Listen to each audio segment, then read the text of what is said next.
Tunghayan naman natin ang munting pamaskong handog ng ating programa at ni Ma'am Grace Kuramoto sa isang pamilya sa San Mateo, Rizal. Panoorin po natin to.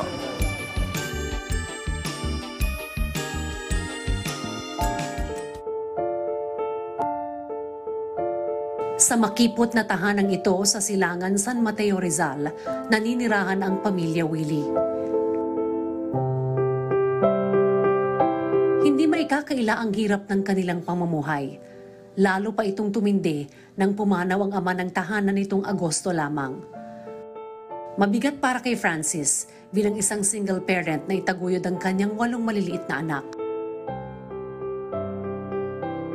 Yung panganay ko kasi may kapansanan sa paa. Kaya dito lang sa bahay. Tapos yung sumunod sa kanya, yung 15 years old, pumapasok sa junk shop para makatulong sa pang-araw-araw namin gastos. Naging katuwang na ngayon ni Francis sa paghahanap buhay ang kanyang anak na binatilyo at ang kanyang kapatid. Nagtatrabaho kaming dalawa ni ate bilang kasambahay para may pansuporta kami sa pang-araw-araw.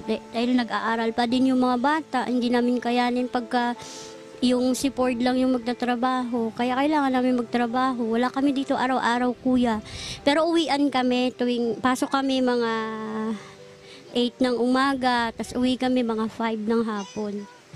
Kung ang ibang pamilya ay nagdiriwang na ng Kapaskuhan, mahirap pa rin para kay Francis na matanggap ang biglaang pagpanaw ng kanyang asawa dahil magdiriwang sila ng Pasko nang hindi buo ang pamilya.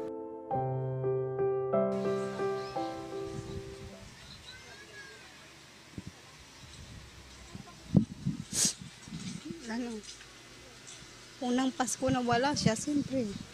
Hindi ka masaya mga bata. Lalo na ngayon namimiss sa mga bata, maliliit, nahanap siya. Kaya parang, hindi ko maano yung Pasko ngayon. Tsaka New Year, kasi yun, talaga wala siya. Hindi ko alam.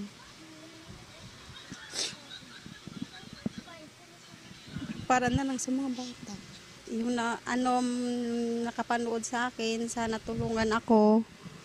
Nanghihingi ako sa inyo ng tulong. Kahit yung mapagawa lang paano yung bahay ko, masaya na ako. Na kahit pag umuulan, hindi kami mabasa. Tapos hindi pumapasok yung tubig dito.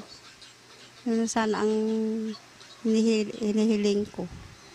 At para kahit papaano ay gumaan ang suliranin ni Francis, ay may kaunting handog ang Rise and Shine Pilipinas, katuwang ang ating kababayan sa Japan na si Miss Grace Kuramoto.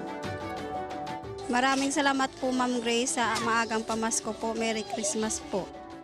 Whatever na pagsubok po ang dumarating sa inyo ngayon, laban lang po. Huwag po kayong mawala ng pag-asa. And we always need to pray to God to give us strength na whatever na pagsubok na dumarating sa atin, makaya po natin. Sa kabila ng hirap na ating dinaranas, tuloy lang tayo sa ating laban dahil hindi tayo nag-iisa. May mga tao pa ring handang tumulong at sumuporta. At yan ang tunay na diwa ng Kapaskuhan.